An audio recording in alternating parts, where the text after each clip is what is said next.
vamos a ver diferentes elementos que tienen que ver con diferentes variables que tienen los sistemas electorales. En términos estrictos, la bibliografía dice que un sistema electoral es cómo se convierten los votos en bancas. A mí me gusta abordarlo desde un lugar mucho más amplio, que tiene que ver con quiénes tienen la capacidad de votar y ser votados, lo que se llama sufragio activo y pasivo, es decir, la capacidad de votar y la capacidad de ser votado. Esto que parece una respuesta media sonsa porque tiene que ver con la legislación, lo cierto es que la historia del sufragio nos muestra que más allá que es un proceso de lucha, obviamente, el sufragio, ha habido incorporación de ciudadanía, porque de eso estamos hablando. Lo que les voy a pedir a aquellos que pueden y que tienen ganas, porque acá en el auditorio son 55, que pongan la cámara, así no veo todos redonditos totalmente impersonales. Así que aquel que pueda, ponga la cámara, así los veo, ya que no tenemos la suerte de estar en el aula, pero por lo menos que haya algún grado de interacción. Entonces, el primer elemento tiene que ver con la capacidad de votar. Y les quiero decir algo. Si bien la Revolución Francesa ha incorporado el voto y tiene que ver con esta concepción de ciudadanía, no, está bien, el que está sin cámara o el que no puede por algún motivo, no pasa nada. Pero les pido, acá somos 55 y solo 7 están con cámara. Así que, bueno, pónganle un poco de voluntad también ustedes. Entonces, lo que decía es que, si bien la Revolución Francesa habla de los conceptos de libertad, igualdad y fraternidad, y parte del concepto de igualdad tiene que ver con la capacidad del sufragio, lo cierto es que a lo largo de la historia se ha intentado matizar el voto, es decir, restringir el voto, por vía normativa o por la praxis jurídica. Esto es, en algunas legislaciones del mundo, lo que se ha dicho es que solo podían votar los varones mayores de 21, excluyendo en general a los no propietarios, a los analfabetos, a las mujeres, con algún tipo de discapacidad, a los privados de la libertad. En algunos casos la legislación misma lo decía, en otros casos no ha sido así, sino que lo que ha ocurrido es que la praxis jurídica ha hecho, o la propia forma de votar ha excluido a gran parte de la población. Como el caso argentino. Si ustedes miran la legislación argentina, nosotros tenemos sufragio universal desde el año 1821. 1821. Ahora, lo cierto es que las elecciones de 1821, 23, las elecciones de 1853, las elecciones de 1880, votaba el 2% de la población. Entonces la pregunta es, ¿cómo es que el sufragio es universal y no vota prácticamente nadie? Y a diferencia de lo que piensa la gente, no es que votaban los ricos. Votaban los pobres, votaban los peones, porque a los peones de estancia los llevaban los estancieros y decía, bueno, era voto a mano alzada, y decía, toda esta gente vota por mí, o vota por tal candidato. Pero votaba solo el 2% porque había fraude electoral, porque no era sencillamente ir a una mesa de votación, porque te acuchillaban, te mataban, te metían preso, te podía pasar cosas horribles. Por lo tanto, a lo largo del tiempo se fue peleando y se fue conquistando el derecho al sufragio. La primera ley muy importante fue la ley Sáenz Peña, que la conocen perfectamente, el voto libre, secreto, obligatorio y universal, que data de 1912, que fue el cambio de partido político del conservadurismo del PAN a la Unión Cívica Radical. Libre, secreto, obligatorio, universal. Ahí la clave de la ley Sáenz Peña fue la secretitud. Porque la secretitud lo que te da es libertad. Porque ese peón que lo llevaban a votar a mano alzada antes, ahora entra a un cuarto oscuro y elige la boleta que quiere. Alguien levantó la mano, sí. Sí, profesor, lo que hablábamos ayer, ese voto, el que está desde 1821 y la ley Sáenz-Peña, ¿era voto directo o no eran colegios electorales? ¿El voto se traducía en un cargo?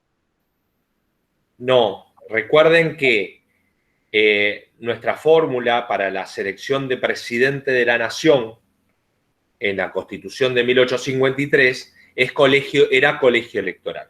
Claro, electoral, o sea, siempre fue colegio electoral hasta la reforma del 94. Sí. Siempre. Sí. Hubo algunas elecciones en tiempos del rosismo, no había presidente, pero bueno, donde los ejecutivos se elegían de otra manera. Pero siempre hubo, si no había estrictamente un colegio electoral, había una manera indirecta, porque parte de matizar el voto, tenía que ver con el gran tema, que lo habrán visto en términos teóricos en otras clases, es que la burguesía y los sectores acomodados se rompían la cabeza de cómo decir que votan todos, pero en realidad que no vote mucha gente.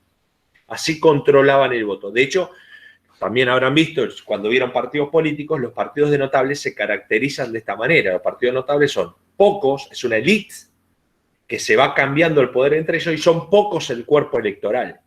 Entonces, esto hace que te puedas controlar. Las elecciones han sido totalmente controladas. Con respecto a lo que preguntaba la compañera, no vi el nombre. Carolina. Carolina. Con lo que decía Carolina es que hasta el año 94 nosotros teníamos colegio electoral, parecido al de Estados Unidos. ¿Puede explicar, profesor, puede explicar qué es colegio electoral o sí, cómo es el método o el sistema, resumidamente? Sí, no, lo voy a explicar perfectamente si me das un ratito, porque voy haciendo, digamos, haciendo una ampliación del sufragio para llegar a las reglas electorales.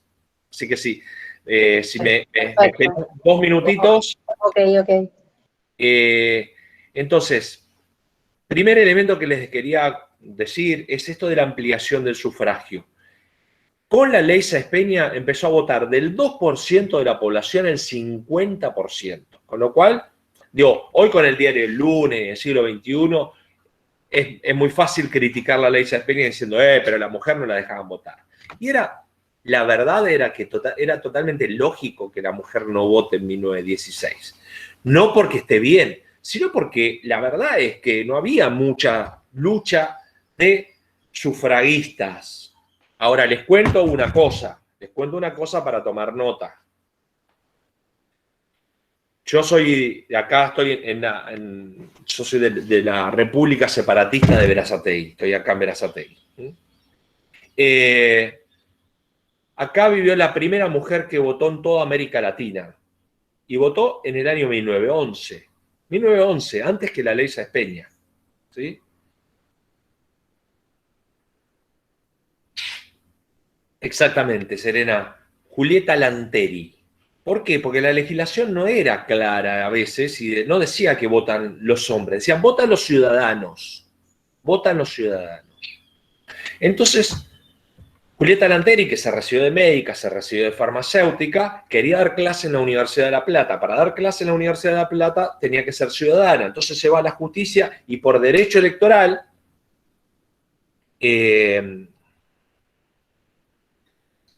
muchos hombres tampoco podían hacerlo, además entre que no poder votar y ser obligados a votar, porque si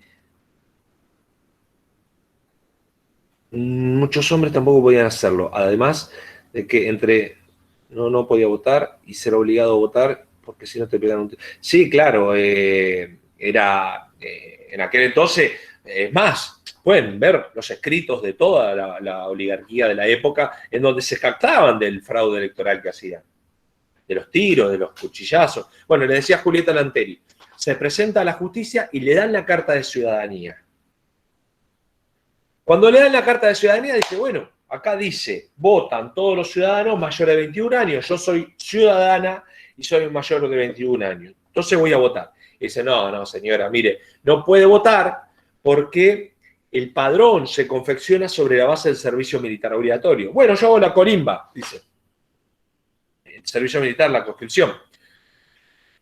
Por supuesto, no la dejan hacer la conscripción, pero la incorporan en el padrón y se convirtió en el año 1911 en la primera mujer que votó en América Latina.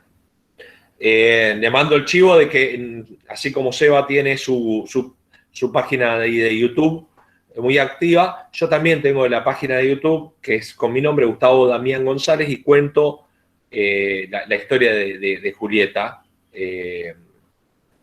todo cómo fue con lujo de detalle.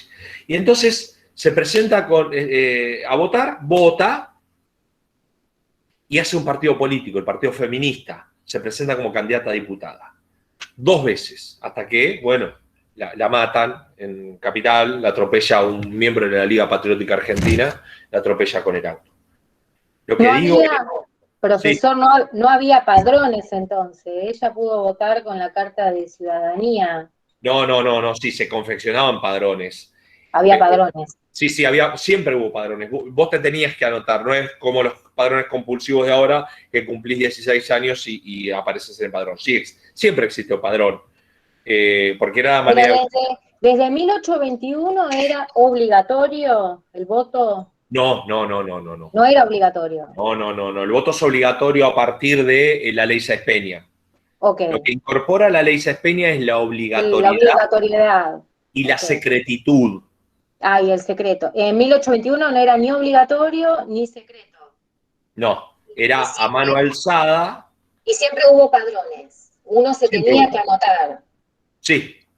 No como ahora que es compulsivo, ok. Exactamente. Okay. En muchos lugares de América Latina y en Europa también. En Estados Unidos también te tenés que anotar para votar.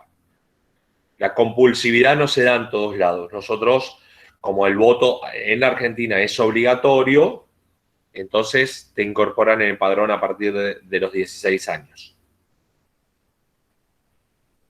Bueno, entonces con la ley Sáenz Peña se produce una gran ampliación del sufragio, empieza a votar el 50% de la población y esto tiene un impacto político muy grande.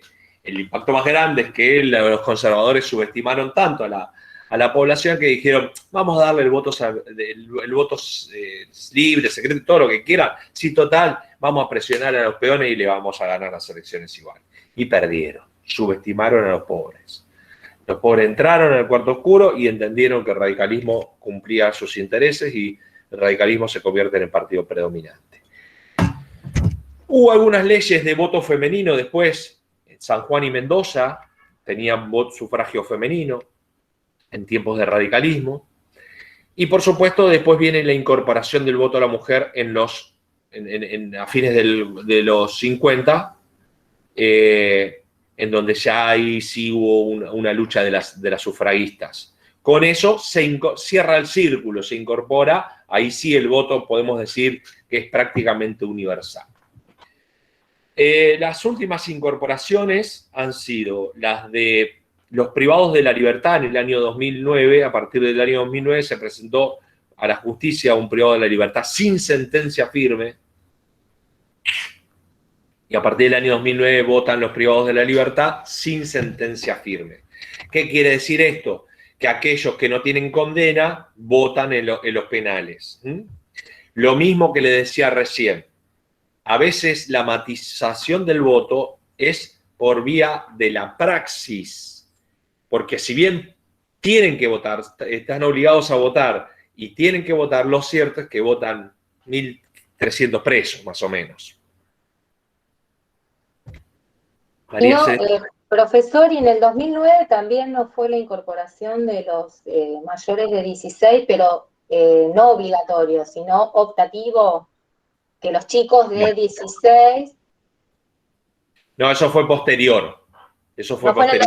No fue en el 2009. No. El 2009 fue vía fallo judicial la incorporación de los privados de la libertad. ¿Y la del voto de los adolescentes? No. Esperen que hay algunos errores ahí que se están diciendo. Mariana, se aprobó la sentencia firme, no. Sin condena firme. Sin condena firme. Los que tienen sentencia firme, o sea, los que tienen condena no pueden votar hasta hoy, porque hubo otro detenido que se presentó a la justicia alegando lo mismo que el anterior. Dice, nosotros estamos privados de la libertad, pero no estamos privados de los derechos, por lo menos este derecho político. Entonces, y una acotación con respecto a lo que decía Carolina. Ojo, ustedes estudian abogacía. El voto en la Argentina es obligatorio, no existe el voto optativo o el simple derecho a votar. El voto pero, profesor, el de adolescentes, el que es la porción de edad que es optativo, o sea, que no están obligados. no, es un error. ¿No existe? No, explico para estudiantes de abogacía. Si ustedes miran la Constitución, dice que la característica del voto en la Argentina es que es libre, secreto, obligatorio y universal, ¿sí? Entonces, ¿qué está diciendo la Constitución? Que el voto es obligatorio, no puede ser optativo. Punto aparte, punto aparte.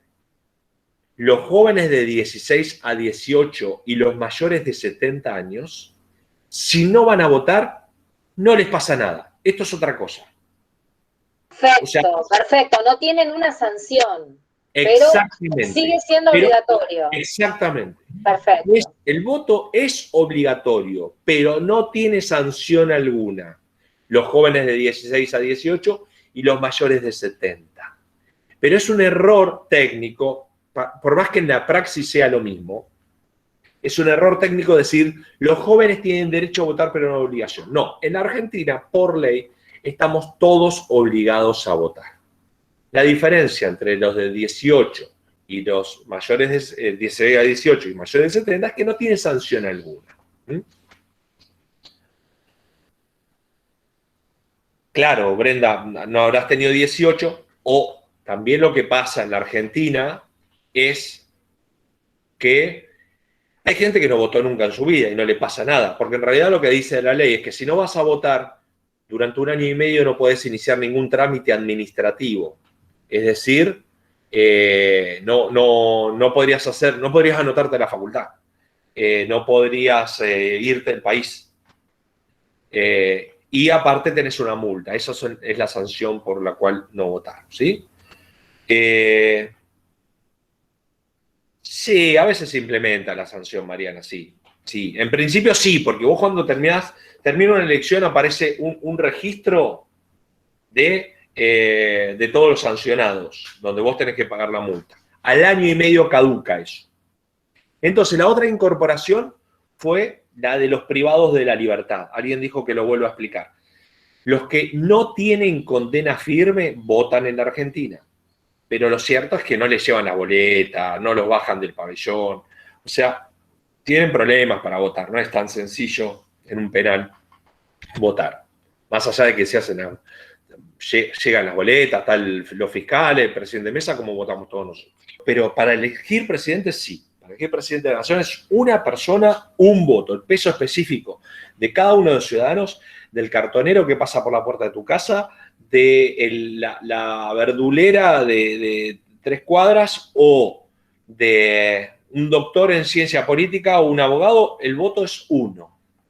Una persona, un voto, viejo anhelo de la Revolución Francesa de la Igualdad. La otra geografía electoral son las provincias. Nosotros tenemos 23 provincias más la capital federal, o 24 provincias, como les guste a ustedes, y cada una es una unidad electoral porque elige a su gobernador o a su jefe de gobierno en el caso de la capital federal. Esa es otra unidad. Después hay una tercera unidad que es para elegir a los diputados provinciales y senadores provinciales. Después le voy a hablar un poquitito para los que son de la provincia de Buenos Aires, cómo se eligen los diputados y los senadores de la provincia de Buenos Aires. Algunas provincias tienen sistema unicameral, otros tienen sistema bicameral. Eso lo resuelve legislativamente cada una de las provincias. Y por último, la última unidad son los municipios, donde eligen intendente, concejales y en el caso de la provincia de Buenos Aires también consejeros escolares. Bien. Para la pregunta que hizo Carolina, voy a explicar cómo funcionaba el proceso de elección del presidente antes de la reforma del 94 y después de la reforma del 94. Hasta el año 94, es decir, desde la Constitución de 1853, la fórmula alberdiana, hasta 1994, se elegía al presidente por colegio electoral. ¿Qué era el colegio electoral? Si ustedes miran las boletas de los partidos políticos en el 83, en el 89, el 83 decía Raúl Alfonsín Martínez. Y abajo había un montón de nombrecitos. La del peronismo decía Luder Vittel y un montón de nombrecitos. ¿Qué eran esos nombrecitos? Cada provincia elegía a miembros del colegio electoral, que ese colegio electoral elegía al presidente. Entonces, cada provincia mandaba a sus representantes a un ámbito ad hoc que a solo efecto de elegir al presidente de la nación. Entonces era de alguna manera un sistema indirecto. Ese colegio electoral podía elegir al presidente que quería dentro de las fórmulas que había, obviamente. ¿Qué críticas? ¿Y por qué se eligió este sistema? Porque fomenta el federalismo, porque nuestro sistema es federal. Entonces las provincias pequeñas estaban sobre representadas, las provincias grandes estaban subrepresentadas. ¿Se entiende este concepto? Por ejemplo, suponete que Tierra del Fuego mandaba, no sé, 25 personas al colegio electoral, pero en realidad por cantidad de habitantes que tenía tendría que haber mandado 5. Pero estaban sobre representadas, ¿para qué? Para que las provincias pequeñas también tengan peso específico a la hora de elegir al presidente. Esto atenuaba un hombre un voto. No existía la idea de un hombre un voto porque justamente había sobre y subrepresentación de las provincias. ¿Qué críticas empiezan a hacer al colegio electoral? Que fue lo que pasó en Estados Unidos con el caso Bush. Les sugiero ver la película Recuento, en donde cuenta justamente lo que pasó en Florida, un temón. Lo que pasó en Bush, lo que pasó con Hillary Clinton, Hillary Clinton sacó más cantidad de votos que Trump, más cantidad de votos, pero perdió la elección. ¿Cómo es esto? ¿Saca más cantidad de votos, pero perdió la elección? Sí, porque ese tenía más miembros al colegio electoral, más miembros en el colegio electoral. En la Argentina podía pasar tranquilamente que, supónganse, les escribo al costado, que el partido A tenga 100 miembros el que ganó la elección, 100 miembros al colegio electoral. El partido B tiene 80 miembros al colegio electoral. El partido C tiene 30 miembros al colegio electoral. El que ganó la elección es el que sacó 100 en el colegio electoral. Pero el de 80 le dice al tercero, mirá, si vos me apoyás a mi presidente y mi vice, yo te voy a dar 2 ministerios. Entonces apoya y termina ganando el que sale segundo y no el que sale primero. Esto nunca ocurrió a nivel nacional, una elección como le estoy contando, es decir, que se haya vulnerado el sentido del voto. Pero sí ya había algunos antecedentes en la capital federal para la elección de senadores, porque los senadores elegía. ¿Vamos bien, chicos, o estoy tirando mucha data? ¿Se entiende claramente? Sí, sí. Profe, yo no Sí. entiendo bien, por ejemplo, en el caso de Estados Unidos. Me acuerdo que tenían que llegar a 270 votos, que serían los votos de colegios electorales, pero no entiendo cómo se dividen. O sea, si no son iguales, o sea, cada estado vale lo mismo. Porque... No. Cada estado tiene representantes de acuerdo a la cantidad de habitantes que tiene. Por eso es que y eso no pasaba acá. Sí y no. La provincia de Buenos Aires tenía más que Tierra del Fuego. Pero te voy a dar un ejemplo gráfico de esto. La Cámara de Diputados pasa más o menos lo mismo. Hay 4 diputados por Tierra del Fuego. En realidad debería tener uno solo por cantidad de habitantes. La provincia de Buenos Aires, por cantidad de habitantes, debería tener 108 diputados y tiene 70. Es decir, ¿tiene más que Tierra del Fuego? Sí, muchísimo más. Pero no tiene los que tiene que tener. Está subrepresentado. En tanto que las provincias pequeñas están sobrerepresentadas. Claro, entiendo. Bien. Entonces, ese colegio electoral que fomentaba el federalismo No, Profesor, perdón, ¿eso está en la ley electoral, la cantidad de representantes que lleva cada provincia, o que llevaba, mejor dicho, por ejemplo, en del Argentina? colegio electoral, sí, claro, Sí. estaba la Constitución que decía cómo se elegía el presidente por colegio electoral. Y después una ley específica Una que ley decía especial. cuántos. ¿Cuántos? Ok, perfecto. Bien. Como, bueno, en la Cámara de Diputados es más grave la situación, porque en realidad ahí en la Constitución dice qué cantidad de diputados tienen que tener, y nosotros violamos la Constitución. O sea, la provincia de Buenos Aires debería tener 108 diputados, pero nunca se actualizó el censo, que es lo que dice la Constitución Nacional, que se tiene que actualizar para tener la cantidad de diputados. Estamos violando la Constitución, pero bueno, eso ocurre. Y no es inocente, como les digo, no es una cuestión filosófica, tiene que ver con que si aumenta la cantidad de diputados de la provincia de Buenos Aires, te definen toda la provincia de Buenos Aires. Esa es la realidad. Ya bastante define la provincia de Buenos Aires en la Cámara de Diputados. Bien, ante esas críticas del colegio electoral, de que podía ocurrir, como pasó en Corrientes, como pasó en la capital federal, que le sacan la banca de la Rúa porque se junta el peronismo con la UCD en el colegio electoral para sacarle la banca de la Rúa. Bueno, entonces los convencionales constituyentes dicen eliminemos el colegio electoral, porque esto es desigual. No puede ser que las provincias pequeñas tengan mucho peso y las provincias grandes no tienen. Estamos vulnerando un hombre, un voto, y aparte puede ocurrir esto, que alguien que tenga menos cantidad de votos llega a ser presidente. Entonces se utilizó la fórmula directa con balotaje. ¿Sí? ¿Qué es esto? Deja de haber colegio electoral y todos nosotros votamos uno. ¿Qué efecto tiene? Esto quiero que se comprenda lo que es un sistema electoral. Un sistema electoral es, yo modifico y sé que tiene efectos prácticos con esto que beneficia a algunos y perjudica a otros. Que cuando cambió el colegio electoral y ahora todos votamos al presidente, ¿en qué nos beneficiamos? Un hombre, un voto. Está perfecto. Digamos, cada peso específico de cada uno de nosotros es que el voto vale uno. ¿En qué nos perjudicamos? Es que hoy el presidente de la nación es votado. Digamos, ¿qué le interesa que lo vote? El conurbano bonaerense, el Gran Rosario y el Gran Córdoba. Ese es el que te define la elección. Alfonsín, Menem se tenían que recorrer las 24 provincias para convencer al electorado de todo a lo largo y a lo ancho del país, porque eso le iba a dar el colegio electoral. Hoy, quien quiera ser candidato a presidente, ¿para qué se va a ir a Tierra de Fuego? Va a perder tiempo, se va a morir de frío y va a haber 2 votos. La Matanza, 1,5 millones de habitantes. La Matanza. Si ustedes suman, escuchen lo que les voy a contar. Si ustedes suman, Tierra del Fuego, más Santa Cruz, más La Pampa, más La Rioja, más San Juan, es La Matanza. Entonces, díganme ustedes dónde se van a aplicar políticas públicas, dónde van a hacer campaña.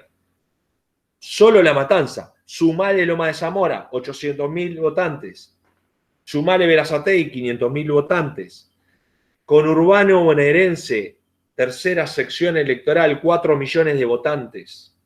Allí se define la elección. Pregúntense por qué. Toda la historia de la Argentina, cuando un presidente era de la capital, el otro era del interior. Cuando uno era de la provincia de Buenos Aires, el otro era del interior.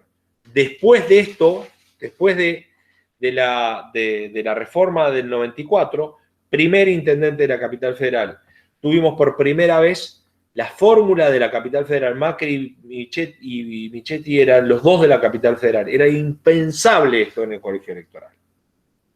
Es decir, que hoy la capital federal, el conurbano bonaerense, Gran Rosario y Gran Córdoba, te concentra todos los votos.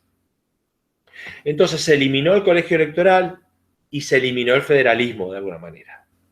Ganamos en un hombre, un voto. Y vamos a la fórmula del balotaje. Entonces nosotros tenemos 3 momentos de elección. Elección para presidente de la nación. Bueno, en realidad, 3 porque se incorporó por ley las PASO. PASO, generales, balotaje. ¿Sí? Las PASO donde se eligen las candidaturas. las generales donde se elige al presidente, y si el presidente no llega al 45% de los votos, o 40 más 10, entonces se tiene que ir a un balotaje o balotage o segunda vuelta.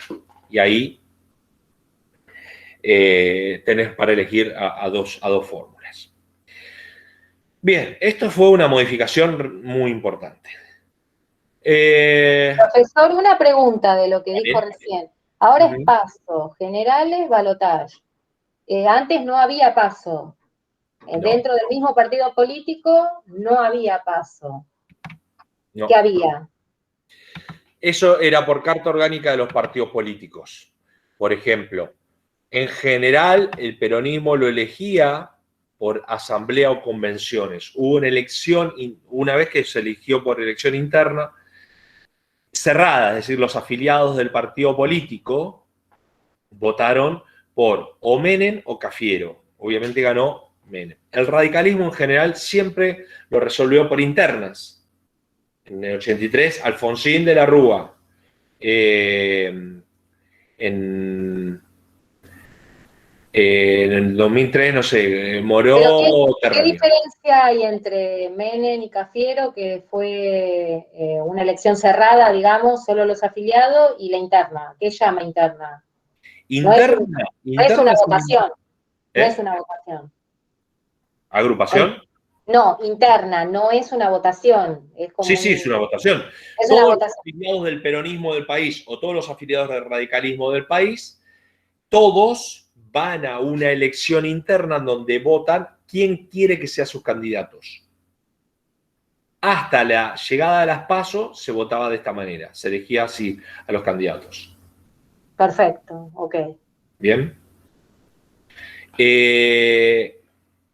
Las PASO se meten en la vida interna de los partidos políticos, esta es la realidad, se meten en la vida interna de los partidos políticos y obliga a los partidos políticos a ir a elecciones, a elecciones primarias abiertas, simultáneas, obligatorias. Todos los ciudadanos tienen que ir a votar y elegir a quienes quieren que sean los candidatos. Entonces yo puedo ser afiliado a un partido y puedo ir a votar a las PASO de otro partido político.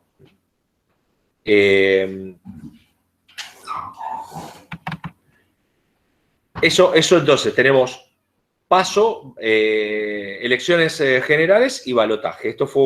Las PASO fue una incorporación, a partir del 2011 se incorpora las PASO en Argentina. Bien. Dicho esto,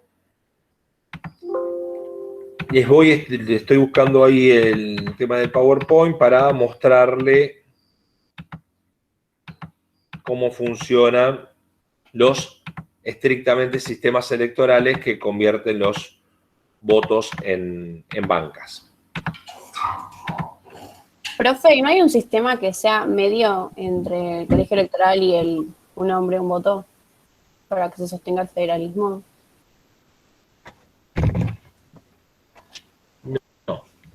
No. Que se me ocurra, no hay un intermedio. O lo elegís por las provincias y las provincias eligen al presidente, o es un hombre, un voto. Profe. Sí. Vio que últimamente, bueno, recientemente en América Latina como que la democracia como sufrió ciertos cambios, como por ejemplo lo que pasó en Evo Morales. Yo no lo terminé de entender muy bien lo que pasó con el cambio, con la mujer que tomó el rol de presidenta. ¿No lo podría explicar? Perfecto, sí, lo puedo explicar.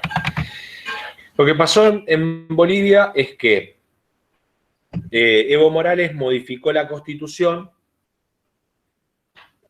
con un montón de modificaciones que tiene que ver con una Constitución moderna y con la característica de Bolivia, de incorporar a los grupos originarios y un montón de elementos. Y entre las incorporaciones que se hace,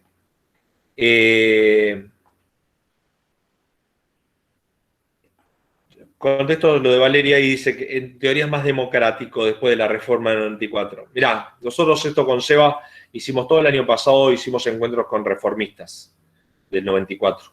La mayoría estaban de acuerdo con la reforma que hicieron y otros quisieran volver al sistema atrás. Democrático, Los dos eran democráticos. Nadie puede decir que no era democrático o que no es democrático el colegio electoral. Todo tiene sus pros y sus contras. Todo tiene sus pros. Como les digo, fomenta el federalismo, pero pierde un hombre un voto. Un hombre un voto nuevo, pero perdemos federalismo. Vuelvo a lo que me preguntó el compañero de Evo Morales. Cambia la Constitución de manera que le permita la reelección a Evo Morales. Una vez que termina el ciclo, ya no podía ser reelecto Evo Morales. Entonces, se presenta a la justicia Evo Morales porque quiere ser reelecto nuevamente. La justicia le da la posibilidad y quien convoca a la elección es un órgano distinto al que convoca en general la elección. El que convoca la elección en Bolivia es el Tribunal Electoral. Bueno, esto genera una crisis política en la elección. Hay denuncias de fraude, es decir, se deslegitima la elección y se deslegitima la elección de Evo. Con lo cual, allí lo que hay es que las Fuerzas Armadas salen y diciendo que el presidente renuncie. Bueno, para parte de la bibliografía, esto lo entiende como un golpe de Estado moderno, ¿sí? Otros interpretan que estrictamente no es un golpe de Estado, pero sí es un quiebre del orden institucional. Lo sacan al presidente de la Nación y quien asume es la presidenta de la Asamblea Legislativa, que es de otro partido político. Está en un interregno y convoca elecciones y ahora, bueno, ganó de vuelta el MAS. No Evo Morales, pero ganó el MAS. Eso fue lo que pasó, digamos, en Bolivia. Una crisis política, una crisis de legitimidad. Pero, profesor, sí. Por ahí no sé si lo sabe o no, pero ¿qué alegan la justicia como para que la justicia haga lugar a la reelección? Eso es lo que no entiendo. O sea, él ya no podía ser reelecto. Bueno, pero...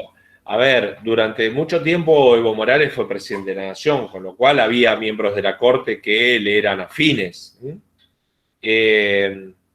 No recuerdo cuál fue estrictamente el argumento. Me parece, no quiero errarle en esto, pero me parece que el argumento que utilizaba la Corte fue que la reforma de la Constitución se modificó y eso no permitía la reelección, pero la elección de él se contaba como primera porque fue posterior a la elección. Lo cierto es que le dio curso para que pueda ser candidato nuevamente y eso generó una crisis política. Como una cuestión de interpretación del artículo sería. Sí, bueno, esto Menem también lo intentó en la Argentina. En Argentina se podía una sola reelección. Entonces Menem se presenta a la Corte Suprema de Justicia diciendo, no, yo, está bien que soy por segunda vez presidente, pero la Constitución se reformó en el 94, con lo cual esta es mi primera. Claro, como que después de elegido era la primera después de la reforma, digamos. Y la Corte le dijo, para. No, ok. María Celeste me pregunta, ¿por qué en los medios se critica tanto las PASO? En la práctica fomentó la representación entre los grandes a costa de los más chicos, ¿o no? Por los recursos. No alegan que es un gasto de recursos impresionante de dinero. Yo una de las críticas que leí es esa, de como que se mueve, parece mentira, pero poner en práctica un día de sufragio llevaba no sé cuántos millones del presupuesto para hacer esa PASO, digamos. Sí, claro, es un gasto económico enorme unas PASO, porque es una elección más, es el doble o más, porque imagínense que solo la confección de listas, si cada partido político, supónganse que hay 16 partidos políticos, y supónganse que hay PASO, por lo tanto hay 3 candidatos o 2 candidatos por partido, 36 candidatos, se imprimen son 30 millones de votantes, se imprimen 90 millones de boletas por cada partido político, por cada lista que se presenta. Multipliquen 90 millones por 36 partidos políticos. Bueno, solo con la confección de boletas más. toda la logística, las urnas, los viromes, los sellitos, todo lo que se necesita, lo que implica una elección, obviamente que es un gasto económico. La democracia cuesta mucho. Pero a mí no es un argumento que me guste, porque si fuese por una cuestión económica, entonces no votemos más y elijamos a uno una vez para siempre, y es mucho más. La otra crítica es que, claro, ahí va Andrea con la otra crítica, que las PASO ¿cuál es la lógica de las PASO? Es que, ahí te doy la palabra, Ian, la lógica de las PASO es que cada frente tenga varios candidatos, porque esa es la lógica de vos, dentro de un frente, no sé, Juntos para el Cambio está el radicalismo, el PRO, la coalición cívica y Acción por Córdoba. Bueno, que cada uno tenga un candidato, entonces yo tenga 4 opciones para elegir. Lo cierto es que los partidos políticos no han hecho mucho uso de las PASO a nivel nacional. Después a nivel subnacional sí. Muchas intendencias han tenido 11 candidatos por partido político, por frente electoral, con lo cual... Sí, Ian, ¿qué querías decir? Profe, ¿se les da un presupuesto, o sea, un presupuesto para la campaña de parte del Estado a ciertos partidos políticos o a todos? Bueno, es un temazo ese. Es un temazo el financiamiento de las campañas y de los partidos políticos. En teoría hay 3 tipos de financiamiento. O sea, en la teoría, ¿no?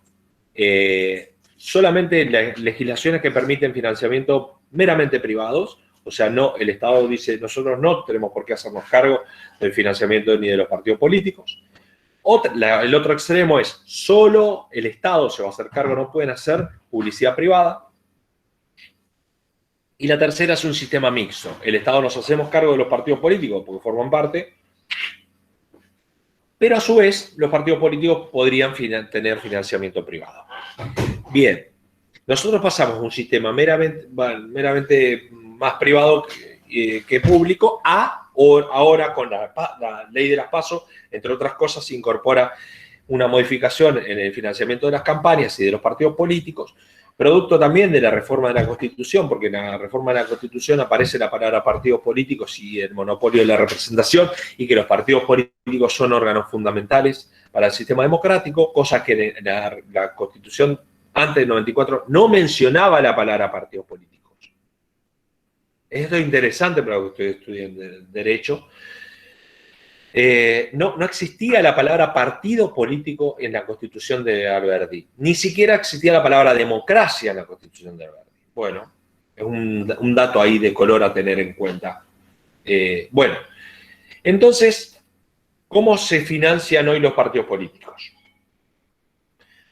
Hay espacios cedidos, el Estado se hace básicamente cargo de la campaña electoral, donde vos no podés, ningún partido político puede contratar publicidad privada en los medios de comunicación. Está prohibido. Solamente se pueden presentar en espacios cedidos. El 50% para todos iguales y el otro 50% de acuerdo a la cantidad de votos obtenidos por cada uno de los partidos políticos o de frentes electorales en lo anterior. Entonces, básicamente es una publicidad del Estado. Y permite publicidad privada, pero muy pequeña. Sí, se regulariza esto y se controla ahora. Se controla, pero el financiamiento es el gran tema de las democracias del mundo. Es el gran tema. Hoy, el lavado de dinero, la plata del narcotráfico y de la venta de armas, no en la Argentina, por lo menos no a gran escala. Pero en algunos lugares de América Latina el financiamiento subterráneo de los partidos políticos es grandísimo. En la Argentina, si bien hay espacios cedidos, lo cierto, y la posibilidad de que den pequeñas sumas a un partido político privados, permite la ley. Ahora, los espacios cedidos la verdad que fue muy bueno porque nosotros tenemos la chance de mirar a, no sé, partidos muy pequeños que no podrían comprarse un segundo de televisión y entonces conocemos los candidatos de todos los partidos políticos. Pero también es cierto que los grandes partidos tienen más dinero y que son financiados de manera subterránea. Es decir, un candidato a presidente que va, no sé, a almorzar con Mirta Legrand, pone dinero en Mirta Legrand para que esté almorzando con Mirta Legrand o esté en el Fantino o esté... O sea, esos lugares se pagan. Entonces, bueno, hay control, pero saben que también la legislación dice, mirá, vos me tenés que decir cuánto gastaste. Vos tenés un cierto tope, siempre se pone un tope, más de eso no se puede gastar en una campaña. ¿Qué hacen los partidos políticos? En general fraguan ese número. Pero supónganse que alguien es honesto y pone de verdad la cantidad de dinero que puso en la campaña y supera el monto que te permite la ley. ¿Cuál es el castigo que te da? Tenés que pagar. O sea, te dan una multa. Es casi un absurdo, porque si yo violo la ley y llego a ser presidente de la nación, después pago la multa. El beneficio obtenido es mucho más alto que el perjuicio que me genera eso. Así que bueno, no me voy a meter con esto, pues es un temazo, es para una charla particular sobre financiamiento. Hay sistemas donde, no sé, no sacan personalidad jurídica del partido o no le permiten presentarse a algunos candidatos, pero bueno, no es el tema de financiamiento, aunque forma parte del sistema electoral. Lo que les quiero mostrar, ¿puedo compartir pantalla, Seba? Sí, ya se durmió, Seba. Espero que los demás no se hayan dormido.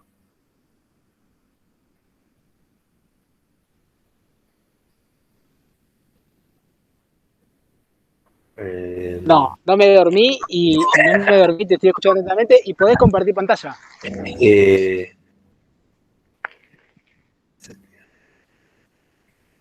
Presentar ahora.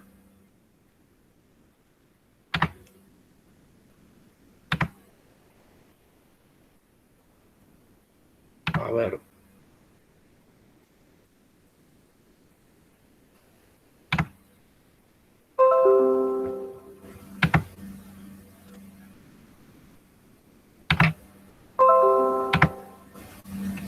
¿Ven? ¿Se ven? ¿Ven ustedes eso? Sí, se ve, profe, se ve. Bien.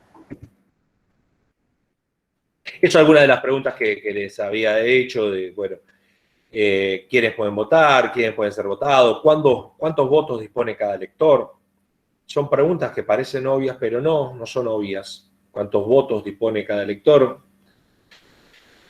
¿Cómo y cuándo deben desarrollarse las campañas? Bueno, ¿cómo se delimitan los distritos electorales? ¿Quién gana una elección? Bien, sistema de mayoría o sistema proporcional. Son los grandes, cuando hablamos estrictamente del sistema electoral, cómo se convierten los votos en banca, son los dos grandes, las dos grandes áreas, sistema mayoritario y sistema proporcional. ¿Qué es un sistema mayoritario? Bueno, el partido político que gana se lleva todo. O sea, hay 10 escaños para elegir, el que gana se lleva los 10. O, como el caso de Gran Bretaña, que ahí lo menciono, que se elige por sistema uninominal. Es decir, son 651 parlamentarios, cada unidad elige uno solo y esos se van al Parlamento. Por lo tanto, las minorías no tienen representación. Esto es lo que les digo, lo que venía diciendo. Ningún sistema es el mejor. El sistema uninominal es bueno, joya, bárbaro, porque vos identificás a tu votante. No hay 50 para elegir, uno. Entonces vos hasta podés ir a la casa si no cumple con lo que prometió. Pero las minorías no tienen representación. En un sistema mayoritario tiende a la gobernabilidad porque, claro, tenés todo. Hay varios sindicatos en la Argentina que utilizan el sistema mayoritario. Sistema proporcional. Perdón, Gus, un comentario sobre Gran Bretaña.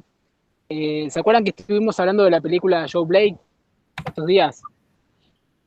Para los que la vieron, en un momento jubilado, al que no le dan la pensión, va a ver a su representante. Va a la oficina de su representante y le dice, usted es mi representante, yo merezco... Y el tipo le dice, no, yo represento a la totalidad, no a usted. Pero bueno, como dato de color. Sí. Bueno, ¿qué tiene ese sistema uninominal? Bueno, hoy les hablé de geografía electoral. uno de los problemas que tiene el sistema uninominal es cómo armás vos tu geografía, cómo armás tu circuito. Después, si quieren, les cuento por qué esto. Y el otro problema es esto, que por ahí hay un partido político que tiene muchísima cantidad de votos, pero no logra ningún escaño porque no gana en ninguna de las secciones. Y otro que por ahí tiene muchísimo menos votos, pero están focalizados, no sé, en 4 circuitos uninominales y tienen 4 representantes. Sistema proporcional, entonces, es que si yo saco 40%, bueno, más o menos tendría que tener 40% de votos. Para esto hay muchísimas fórmulas matemáticas. Ustedes que estudian Derecho seguramente les gustan los números, por eso eligieron esta carrera. Así que si estaban un poco dormidos, las matemáticas sé que no es el fuerte de la mayoría de ustedes. D'Hondt era un matemático que dice, mira, la manera que se tiene que hacer para convertir los votos en bancas es, estos son partidos políticos, A, B, y C y D. Este saca 80.000, este saca 50.000, 34.000, 18.000. D'Hondt dice, lo que hay que hacer es dividir por 1, por 2, o sea, 80.000 dividido 1, 80.000 dividido 2, 80.000 dividido 3, 80.000 dividido 4, 50.000 dividido 1, 2, si no entiende alguno me dice, yo no los estoy viendo ahora. Así que si levantan la mano o algo. Sí.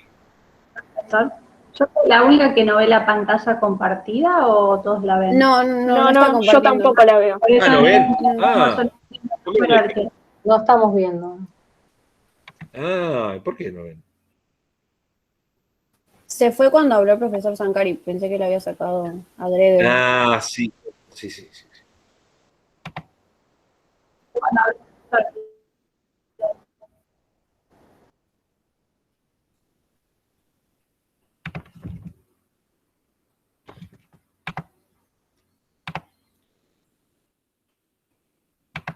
Ahí está. A ver, ¿y sí? Sí, Sí. Ahí. Bien. Sí. Bueno, D'Hondt decía, bueno, partido A, 80.000, partido B, 50.000, esto es un resultado de una elección ficticia. D'Hondt decía, hay que dividir 80 dividido 1, 80 dividido 2, 80 dividido 3, 80 dividido 4, lo mismo el otro, 50 dividido 1, 50 dividido 2, 50 dividido 3 y así. Entonces se arma un cuadro con números divisores. Bien, yo tengo 10 bancas para elegir acá, 10 bancas en juego. Entonces, ¿cómo reparto las bancas? A partir de los números mayores. El número mayor del todo el cuadro es 80.000, se lleva la primera banca. El otro número mayor es 50.000, se lleva la segunda banca. El otro número mayor es 40.000, se lleva la tercera banca. El otro número es 34.000, se lleva la cuarta banca. Y así sucesivamente hasta completar los 10. Si hubiese una banca 11, sería 16, se llevaría la banca 11. ¿Se comprende esto? No los veo. ¿Se comprende? Sí, se entiende. ¿Este es el sistema de diputados? Bueno, con esto se elige diputados nacionales. Este sistema es diputados. Diputados nacionales. ¿Sí? Okay. Y en general es el más utilizado en el mundo.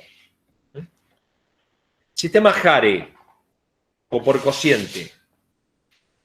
Otro matemático que dice, acá si ustedes cuentan 80.000 más 50.000 más 38.000 más 18.000, votos positivos, recuerden que en la Argentina los votos en blanco y los votos anulados no se cuentan. Solo se cuentan los votos positivos. No sirven los votos en blanco ni los anulados. Profe, Bien. los votos Profe, en blanco, pero los perdón. anulados no van para el partido que mayor voto tenga. Los No. blancos. Claro, o iba los a preguntar anulados. eso, los blancos. Los blancos. Van después para el partido que haya ganado. Se suman al total. No es así. Entiendo eso. No. La lógica es parecida a la lógica de hoy del voto 16. En el sentido... Hay un error conceptual. Sí. No está mal pensarlo así. No es así, pero no está mal pensarlo así. ¿Por qué? El voto en blanco, el voto anulado, no se cuenta. No va ni para el ganador ni para el perdedor, no va para nadie. no va para nadie. Pero, imaginémonos un caso. Hoy tenemos elecciones, los 53 que estamos acá, 52 votan en blanco. Y el profesor Sankari vota a Del Caño. Del Caño gana por el 100% de los votos. Porque nuestros votos no valen. No se cuentan. Por eso, supónganse un balotaje donde el 50% de las personas voten en blanco. Supónganse. El resultado no va a ser 50%, no se cuentan esos 50%. Va a ganar alguien por el 70-30, 60-40, porque los votos en blanco no se cuentan. No. Profe, y a nivel resultado de la elección, ¿cuál es la diferencia entre voto en blanco y voto nulo? O sea, para el resultado. Bueno, la verdad, nosotros tenemos cosas muy locales. Que es como dijeron, son sucias las elecciones. La verdad es que el voto anulado no existe como categoría. De hecho, cuando se hacen, no sé, la boleta única electrónica o la boleta única, no se contempla el voto anulado, porque técnicamente voto anulado es un voto mal hecho. Mal hecho. ¿Qué es un voto anulado? Es un voto que vos pones dos partidos políticos. Impugnado. Es un voto que lo impugnan por la forma, por formalidades. Está mal. O sea, técnicamente votaste mal. O metiste algo que no es una boleta, está mal tu voto. Es un voto mal hecho. Pero en la Argentina, a partir del 2001, hubo toda una corriente de gente que empezó a decir que se vayan todos. Y una manera de manifestarse electoralmente fue anular su voto. Gente que voluntariamente anulaba su voto poniendo una feta de salame o poniendo a Clemente porque no tenía manos y no podía robar, o decían que los políticos eran todos chorros. Entonces, el voto anulado en la Argentina tiene alguna interpretación como un voto bronca, y el voto en blanco es un voto menos comprometido, no me gusta ninguno de los candidatos. Lo cierto es que el voto anulado es un voto mal hecho, técnicamente mal hecho. Por eso también... Profesor, sí. puede ser que el voto en blanco, pensando, ¿no?, en el sistema DONT de diputados, como dice usted, es un error conceptual, pero a la larga termina beneficiando ese voto en blanco, porque el ejemplo que dio usted, si Sankari vota al partido de Caño y tiene el 100% y 52 votamos en blanco, el porcentaje es mayor. O sea, si tendríamos que elegir puestos de diputados, si tendríamos que elegir banca de diputados, se lleva a todas las bancas. Claro. Claro, o sea, influye en el porcentaje final el voto en blanco, digamos, en el sistema DONT, al menos. En todos los sistemas, en el balotaje también.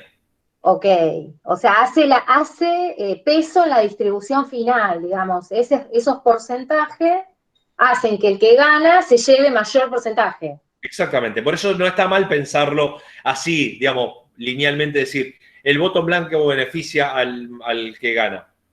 No está bien técnicamente, pero es lo mismo que el voto, por eso decía, medio igual al voto de 16. En la práctica sí estás beneficiando al que gana, porque va a tener más porcentaje. Perfecto, comprendido. Bien, volvemos entonces al sistema Hare. El sistema Hare es la sumatoria de los votos positivos, de vuelta, los votos positivos, y la cantidad de votos es 182.000 en el supuesto que les dio. Y eran 10 bancas en juegos. Entonces Hare dice, lo que hay que hacer es dividir 182.000 dividido 10. Y esto me va a dar un cociente, o piso, o cuota. Entonces, ¿qué hago con este numerito 18.000? El partido político que obtuvo 80.000 votos, dividido 80.000 votos dividido 18.200. 50.000 votos dividido 18.200. 34.000 votos dividido 18.200. Este sistema se utiliza para diputados provinciales de la provincia de Buenos Aires y senadores de la provincia de Buenos Aires. Y lo que dice la ley, no es lo que decía Jare, porque Jare dice, este tiene 18 y tenés que dividir 18.000, dividió 18.200. Y esto te va a dar 0,89, por ejemplo. Entonces, la división te va a dar la cantidad de bancas. 4, 2 y 1. 4, 2 y 1. Son 7. Yo tengo 10 bancas para repartir. ¿Cómo reparto las 3 que me faltan? Por resto mayor. Este tiene resto mayor, entonces agrego una banca más. Este tiene el otro resto mayor, agrego una banca más. Este tiene otro resto mayor, agrego una banca más. Este, según la ley de la provincia de Buenos Aires, no va a entrar en el reparto porque no llega al piso mínimo para acceder a una banca.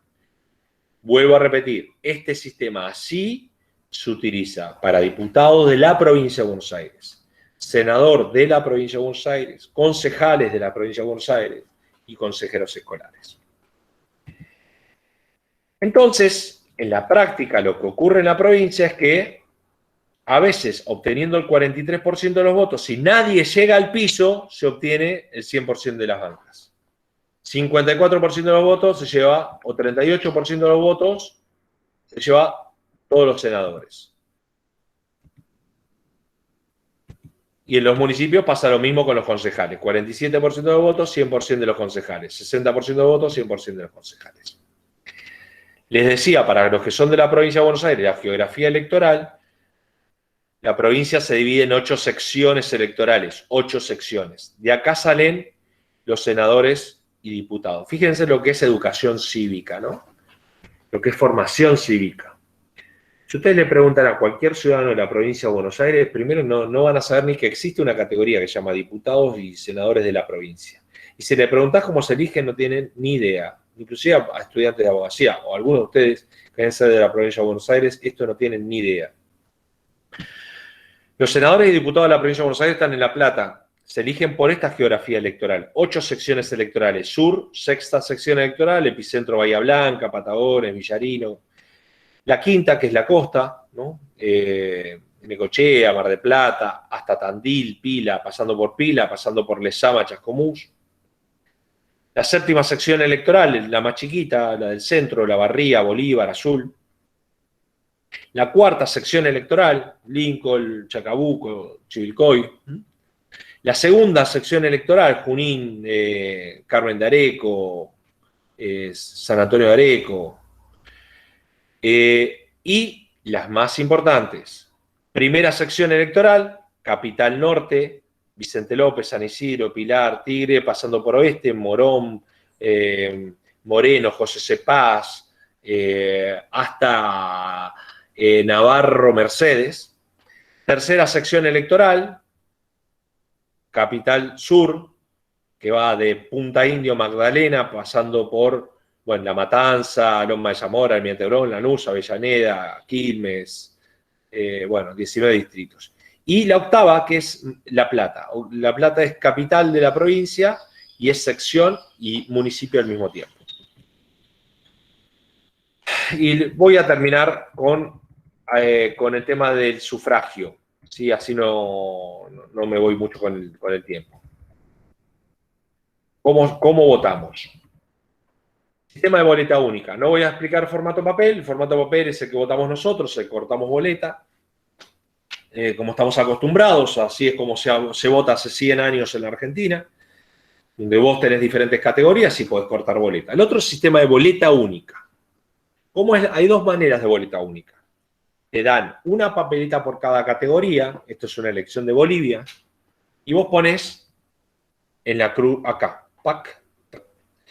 ¿Qué beneficio tiene la boleta única? Yo les conté que los partidos políticos imprimen 3 padrones electorales por cada elección. O sea, si somos 30 millones, cada uno imprime 90 millones. La boleta única te hace eliminás ese gasto porque es una boleta por elector. Solo se van a imprimir 30 millones de boletas. Y La otra ventaja es que están todos los partidos, porque en el formato papel se roban las boletas en los cuartos oscuros y a las 9 de la mañana los partidos pequeños no pueden ser votados porque no tienen boletas, no tienen fiscales.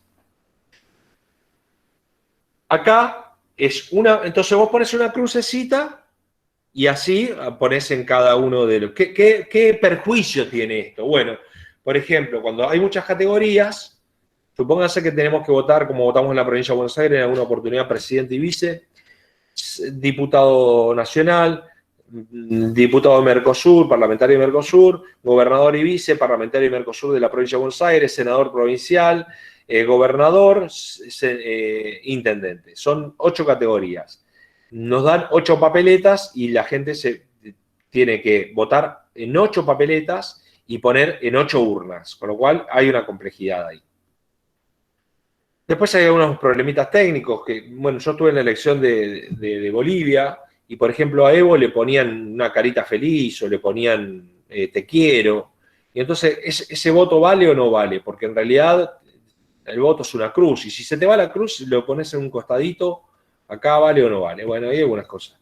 Esta es una elección, ya no se vota así, pero en Brasil en algún momento se votó con boleta única.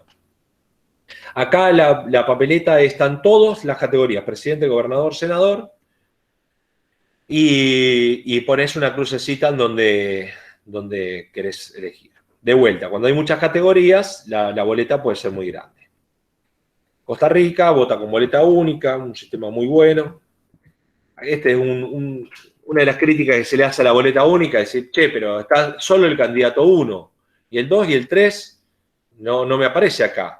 Bueno, después si quieren les cuento cómo se vota así, pero existen modelos como en República Dominicana donde hubo formatos donde hubo muchos candidatos. Sistema de boleta única con muchos partidos políticos, tuvo un error porque no tenía cuadradito, entonces la gente no sabía si... Lo que hacía mucho es borrar a todos los que no le gustaba. Y en realidad había que poner una cruz a la que le gustaba. Después se cambió por este. Los privados de la libertad votan con boleta única. Santa Fe y Córdoba votan con boleta única. PAC. Hay que fiscalizar, tiene algunos problemitas, pero bueno, no voy a hablar, si quieren después hablamos de fraude, pero no es la idea. Boleta única electrónica. Ahí dice voto electrónico, pero técnicamente es boleta única electrónica. Esto es como votó ahí, nos dijo hoy la compañera en Capital, o compañero, no me acuerdo. Te dan una boleta, formato papel, por eso es boleta única electrónica, porque tiene formato papel. Vos lo pones en la computadora y te aparece votar por categoría, votar lista completa, votar en blanco. Votar por categoría es que vas a cortar boleta. Votar lista completa es que vas a votar partido. Y votar en blanco, bueno, ahí ven lo que les decía, no hay una categoría, impugno mi voto, no. Está, corto boleta, lista completa o voto en blanco. Voto por categoría, me aparecen las caras de los candidatos. Entonces cliqueo al candidato que me gusta, cliqueo al diputado que me gusta, al intendente que me gusta, al concejal que me gusta, y me dice, usted está por votar esto, ¿está de acuerdo? Si no, haces el mismo procedimiento. O lista completa, cliqueas al candidato mayor y bueno, te aparece toda la lista, entonces, o votas en blanco. ¿Por qué se llama boleta única electrónica? Porque es lo que vos votaste te va a quedar impreso en esa boleta. Entonces vos vas a poder ver que está impreso efectivamente. Y entonces la plegás, no se usa sobre ni nada por el estilo, la plegás y la pones en la urna. Y entonces vos ahí podés hacer hasta un doble conteo. Lo contás por la computadora porque se escanea y los fiscales pueden ir contando uno por uno porque tenés también formato papel. ¿Por qué no se utiliza otro sistema? Bueno, alguien me habló de si es más seguro o no. A ver, la boleta única que votamos nosotros, la boleta formato papel, se afanan las boletas. Es muy costosa. O sea, tiene muchísimas cosas negativas. La boleta única tiene muchas cosas positivas, pero también cosas negativas. La elección de Santa Fe, por ejemplo, Miguel del Cel no tenía muchos fiscales en el interior de la provincia, entonces votaban a Miguel del Cel y como no tenía fiscales le metían una crucecita y anulaban el voto. O sea, hay que fiscalizar, requiere eso. Pero dentro de los 3 sistemas es un sistema que funciona muy bien. En casi todo el mundo funciona la boleta única electrónica. ¿Qué pasa con la boleta única? ¿Qué pasa con la boleta única electrónica? Funciona en Salta, en Capital Federal, y el Chaco, Capital, y en algunos municipios ya se está utilizando, porque la idea es ir implementando como Salta el 30%, después el 50%, después que se vaya al 100% de boleta única electrónica en toda la provincia. Algunos problemas que, digamos, es muy fácil de votar, no trae inconvenientes, gente que es analfabeta puede votar tranquilamente, los abuelos, que siempre es el tema de mi abuela no sabe todavía cobrar por cajero y va a votar por... No hay gran problema con eso. Sí, después le envío al profe el Power y se lo envío. El problema más grave de la boleta única electrónica, cuando esto se hizo una sesión en el Senado sobre boleta única electrónica, apareció un hacker con un celular, muy bien, un celular cualquiera, con una aplicación, que cuando le pasaban la boleta única electrónica, el celular cambiaba de color de acuerdo al voto que tuvo. Con lo cual hay un problema con el tema de la secretitud, porque el puntero político le dice, mira, llévate el celular y cuando terminas de votar me pasás, me escaneas esto. Y entonces te vulnera la secretitud del voto. La verdad es que esto no se ha comprobado que efectivamente se haya realizado ni en la Capital Federal, ni en Salta, ni en Chaco, pero es una posibilidad. El otro problema es el software, ¿no? ¿Quién hace el software? Los fiscales electrónicos. Dicho esto, la verdad es que el mundo va hacia boleta única electrónica y en muchos lugares se utiliza boleta única electrónica. Así que no es ningún impedimento. De hecho, en la Argentina se utiliza bastante bien, funciona bastante bien.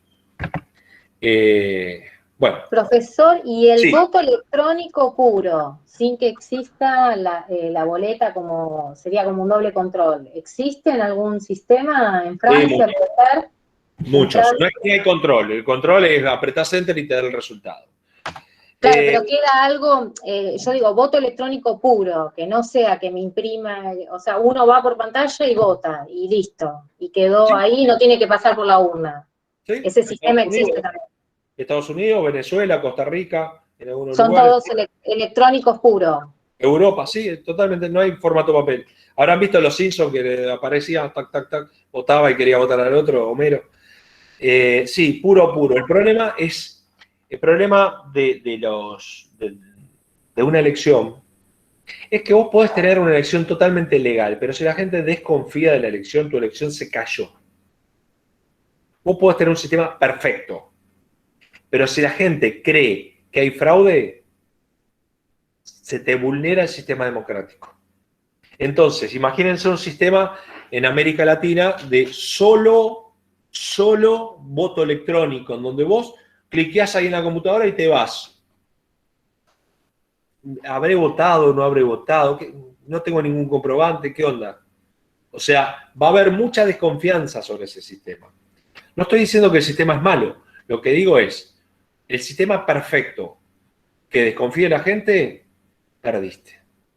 Porque una elección donde vos desconfías del resultado final, estás desconfiando de la legitimidad de origen. Y eso es muy grave para un sistema democrático. La fortaleza de un sistema democrático son sus elecciones. Y nosotros estamos en el proceso democrático más grande de nuestra historia. Nosotros somos protagonistas. Nunca vivimos 40 años de democracia. Nunca, jamás. La verdad es que tenemos la enorme suerte de tener este hermoso rito de votar cada 2 años.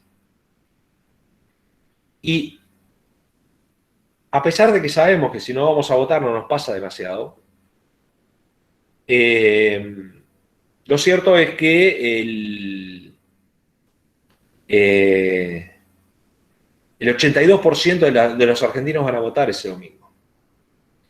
Con lo cual, la legitimidad del presidente que llega es muy alta y eso habla muy bien de nosotros, es muy bueno para nosotros en nuestra vida institucional. Porque todavía la gente va a votar.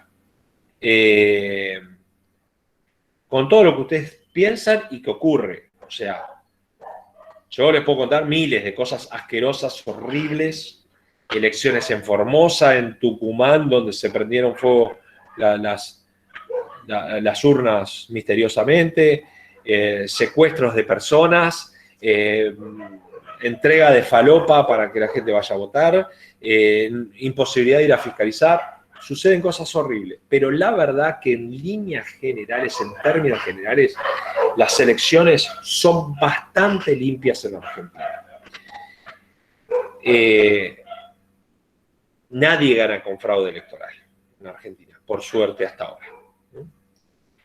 Así que tenemos que confiar en nuestro sistema democrático. Por supuesto que hay muchísimas cosas por mejorar. Entre ellas, sería bueno utilizar un sistema de boleta única, por todo lo que ello implica. Pero bueno, estamos ahí en ese estadio.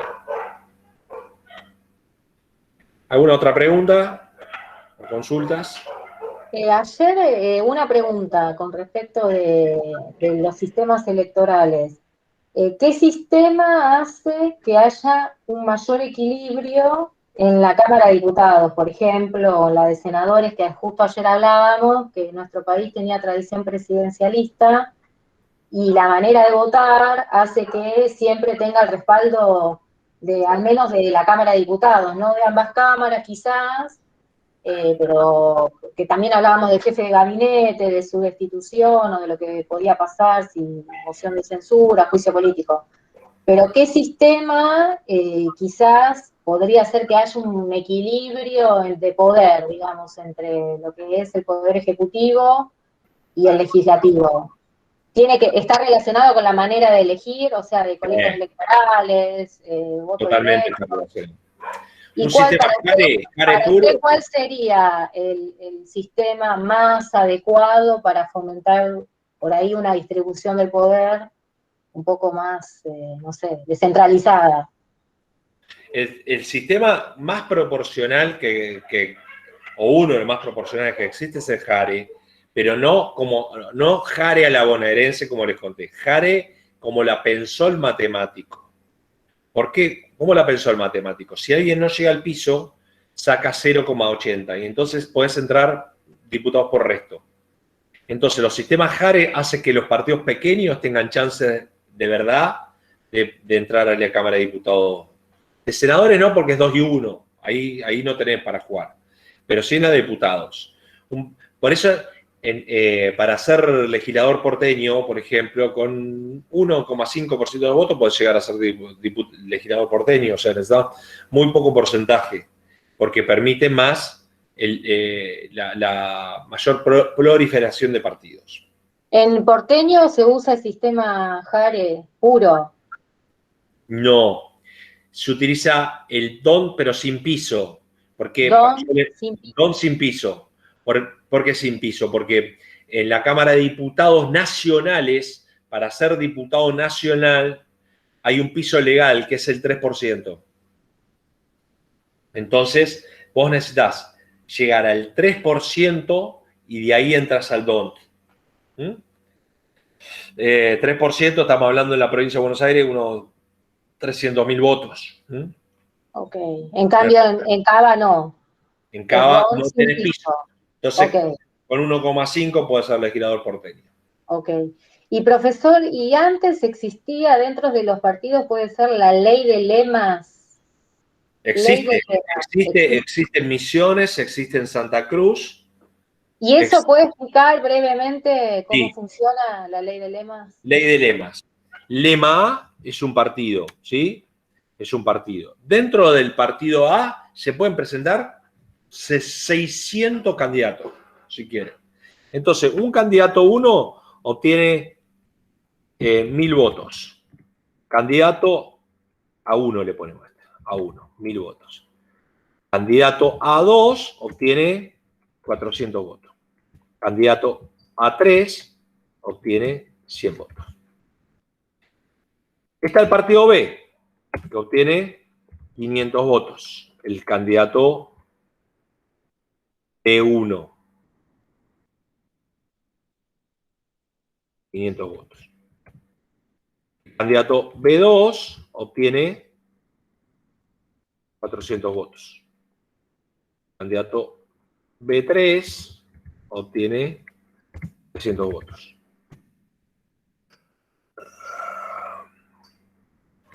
Candidato B4 obtiene 300 votos. Candidato P5, 200 votos. P6, 100 votos. Tenés dos frentes, A y B. Pero dentro de cada frente se presentan muchos candidatos. Entonces, ¿ven el chat? Sí, lo vemos. Bueno, gana la elección porque sacó 1000 votos. El Y entonces A. se le suman, sí, el A1, ¿no? Este es el A1. A1, ok. A1 se le suma, como es lema, se le suma 1000 más 400 más 100. Va a tener 1500 votos A. B obtuvo mucho menos votos que pero se le suma B2, B3, B4, B5, B6, B7 y B8. Entonces, perdiendo la elección, gana la elección. Esto fue Santa Cruz. Santa Cruz, la gobernadora actual de Santa Cruz, obtuvo menos cantidad de votos que el candidato Costa, pero como tuvo más sublemas, se le suman los sublemas y gana la elección. Es un sistema que utilizado en la Argentina es un espanto, porque fragúa el objetivo final de una elección. Entonces vos te encontrás, yo estuve en algunas elecciones en donde adentro de un cuarto oscuro había 790 boletas. ¿Dónde? ¿Dónde? Misiones, Tucumán, La Rioja. 790 boletas. 790. En Misiones yo no fui a esa, pero llegó a haber 1230 boletas.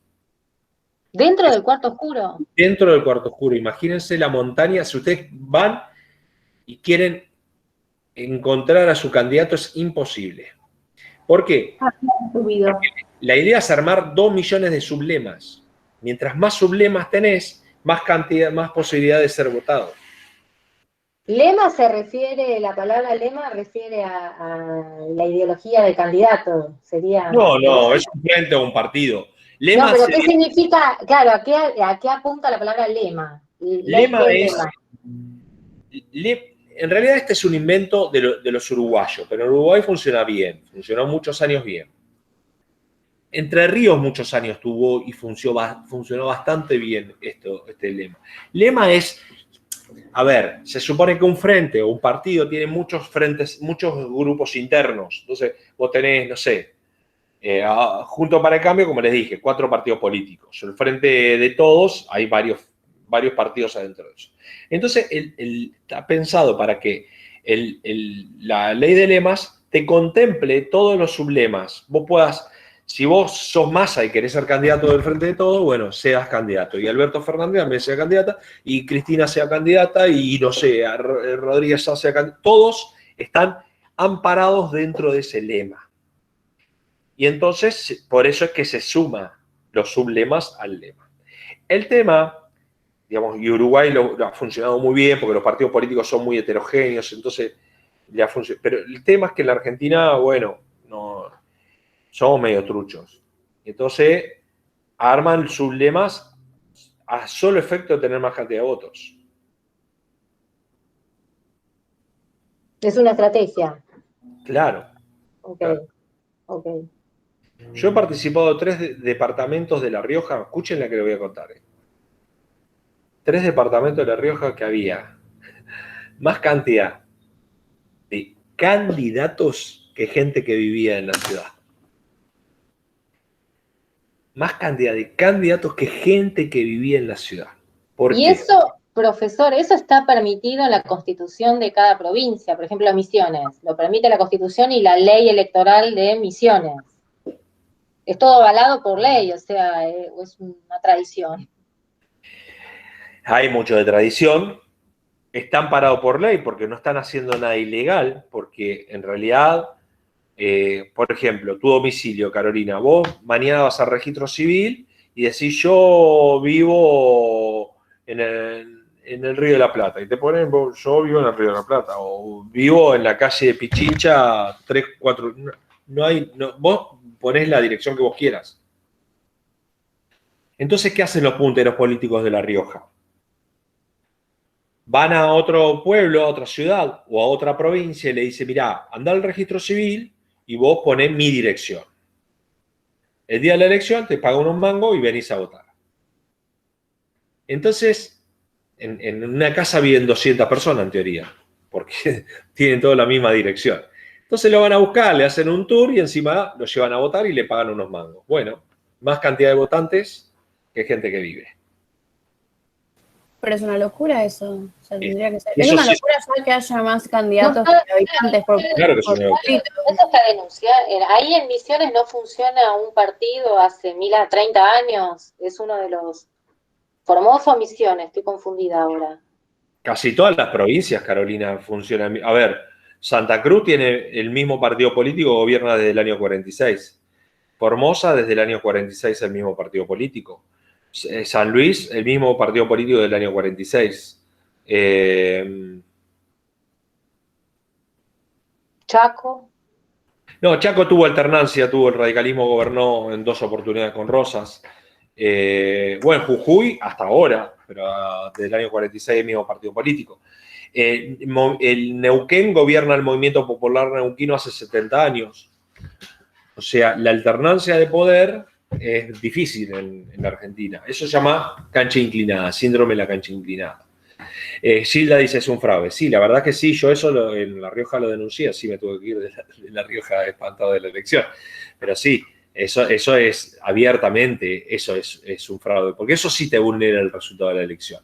Que vos tengas más cantidad de votantes que gente que vive, y sí te vulnera el resultado de la elección, obviamente. Cosas de esas hay. Eso sí. Pero nadie hace nada, profesor, nadie. No veo que nadie se espante. Sí, se espantan y hay gente que lo hace. Lo que pasa es que mucho tiene que ver con la tradición. Carolina, ustedes van a estudiar Derecho. Y la verdad es que si se piensan que a través de una ley se puede modificar conductas, a veces sí, pero muchas veces no. O sea, tiene que ver Muchas con... veces pesa más la costumbre. Esto se reconoce la costumbre como Exactamente. una fuente del derecho. Bueno, claramente. Vos, mirá, las últimas intervenciones federales, ya que hablaron de intervenciones hoy, así en medio de pasar. Las últimas intervenciones federales fue en Catamarca y en Santiago del Estero. En Catamarca porque quemaron las urnas. No, en Catamarca porque el poder En político 2003. mató a una chica llamada María Soledad Morales. No, pero en el 2003, cuando quemaron las urnas. Tucumán fue eso. Ah, Tucumán, que estuvo intervenida también por un tiempo. Sí, pero bueno. No duró nada. Algo menor. No duró nada. Pero, por ejemplo, les doy 2 ejemplos extremos en lo que quiero graficar. Catamarca fue intervenida y cambió el sistema político. Cambió. Catamarca no es la misma. A ver, no es que la familia de los Adi, que son los que gobernaban en aquel entonces, no tengan ningún poder. Tienen poder, pero la verdad es que ha cambiado y Catamarca cambió a partir de la intervención federal. Porque ahí se dio una doble combinación. La gente se hartó y también hubo un límite normativo. Santiago del Estero gobernaba los Juárez. Se hizo una intervención federal a Santiago del Estero y hoy gobierna Zamora. Bueno, ayer vieron lo que fue. Un escenario pornográfico, un estadio gigantesco con el propio gobernador se hizo un palco que no sé si lo vieron, es una obscenidad en Santiago del Estero donde el 90% no tiene cloaca y vive en calle de tierra.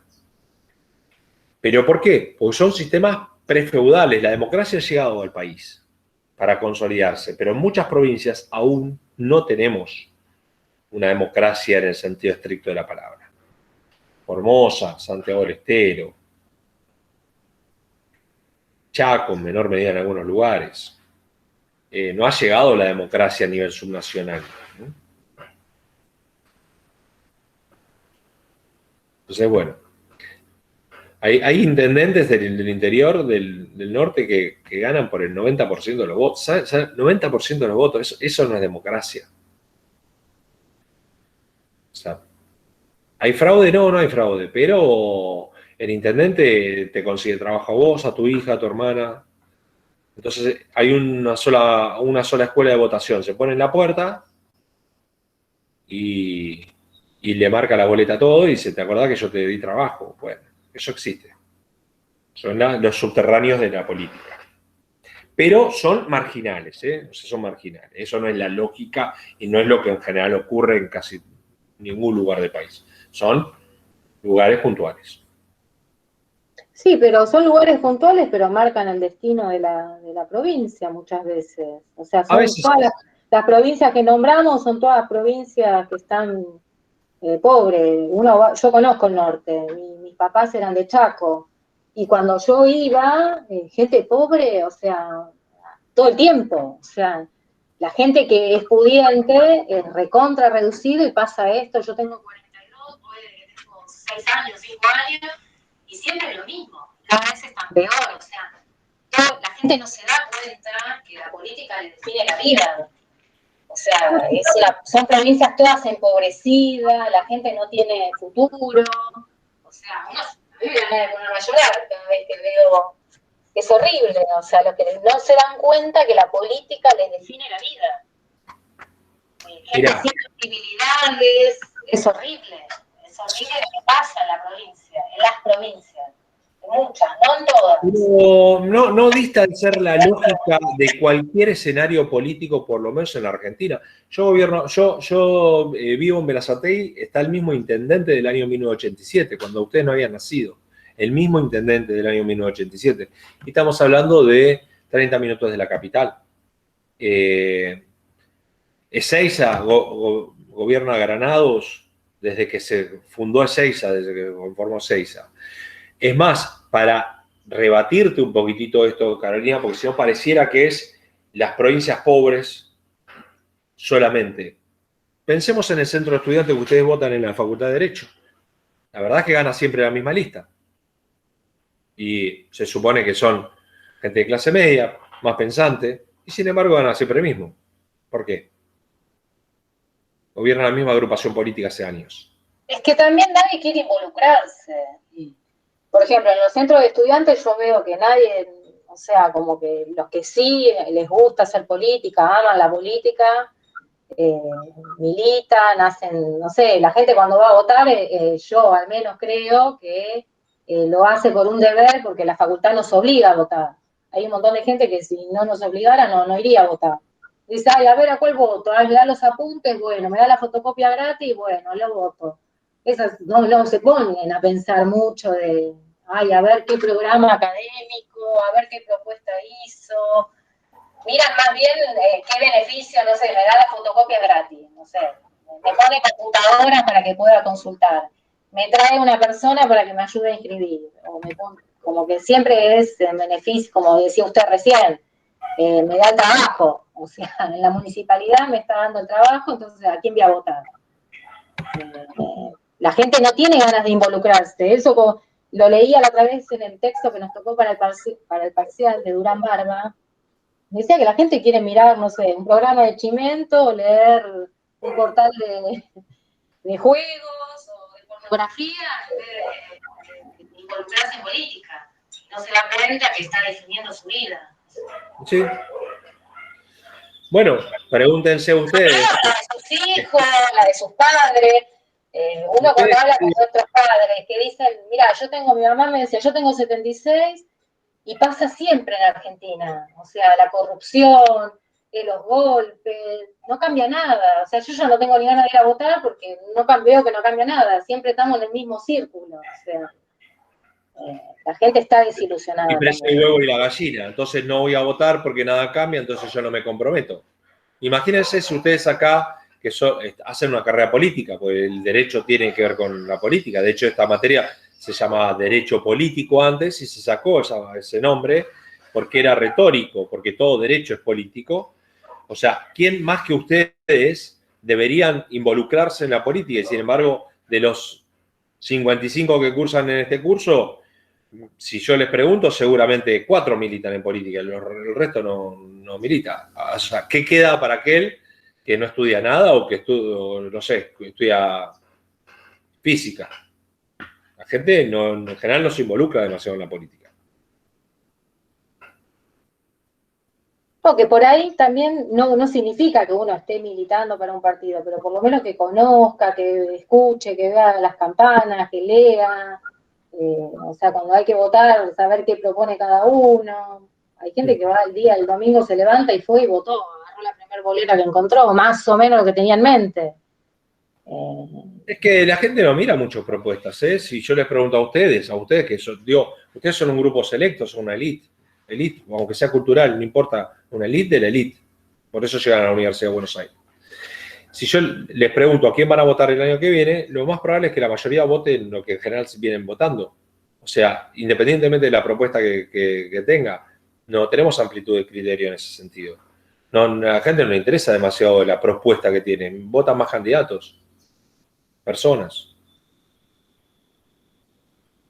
Sí, justo el profesor ahí nos hizo acordar que la otra vez preguntábamos si uno está afiliado a un partido, hay una consulta que uno puede ver a qué partido, uno ingresa el número de DNI, puede ver a qué partido está afiliado. O si está o no está, si no está, dice que no está. Y que con el profesor decíamos que, bueno, el profesor consideraba que eso debería ser privado.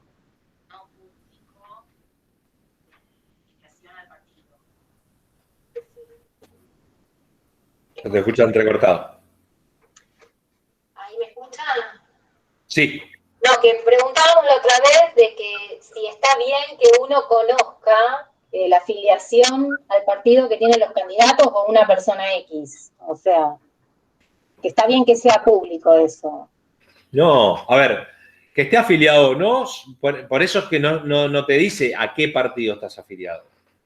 Te dice si estás afiliado o no. Claro, dice si está, claro. Y eso está bien, digamos, lo que no estaría bien es si dice que vos estás afiliado a tal partido político, pues es un dato personalísimo, porque yo te puedo dar trabajo o no de acuerdo a cuándo estás afiliado. Claro, está bien, es un dato personal. Sí, claro. Está bien. Es como saber tu religión, es una cuestión privada. Nadie tiene por qué saber cuál es tu afiliación ni partidaria ni religiosa. Ok. Bueno, chicos, gracias por estar. No sé si alguno tiene alguna pregunta. Gracias por bancarse, no nos excedimos en el tiempo. Muchas gracias, profesor. Muy buena clase, profesor. Súper entendido. Chao, profe, Muchos de gracias. estos temas los trato en la página, Gracias. en el grupo de YouTube, en el canal de YouTube. Tengo muchas charlas sobre sistemas electorales, así que a aquel que le gusta eso puede buscar por sistemas electorales ahí en Gustavo Damián González y se engancha.